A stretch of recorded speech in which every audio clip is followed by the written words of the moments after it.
Aksi rrugor nga ura e Bardhave deri tek ura e Mesit duket se po ecën me ritme të këndshme. Në bazë të inspektimeve të fundit nga kamera jon, punimet thuajse kanë përfunduar edhe në fshatin Hodiri. Nga ana tjetër, drejtori i autoritetit rrugor Nikolin Detbukaj nënvizon se ky aks do të ketë të gjitha standardet evropiane, ndërsa e cilëson si nyje të rëndësishme, e cila lidh mjaft fshatra në këtë zonë me njëra tjetrën. Punimet po ecin me ritme të këndshme.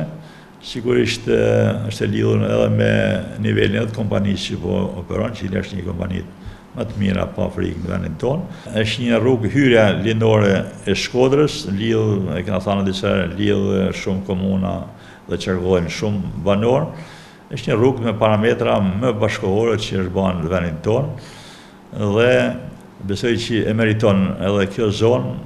Sigurisht edhe është pjesa e rrugës Vorrezave të qytetit Shkodrës, që ka një skandal deri tash ajo rrugë, dhe besoj që të tanë këto parametrat të kësaj rruge do të rrishin edhe shumë vlerat e zonës. Gjatë këtyre ditëve në rrugën Bardha i Postrib, po vijojnë punimet normalisht, ndërsa vëret se këto punime janë shtrirë deri në fshatin Hodiri. Me fillimin e javës tjetër, firma kontraktuese njofton se do shtrohet asfalti rrallës, ndërsa në këtë fazë po përmbyllet sistemimi i trotuarëve. Siç është bërë ditur, aksi rrugor do të ketë të gjitha standardet e mundshme europiane dhe vlera financimit është 4 milion euro.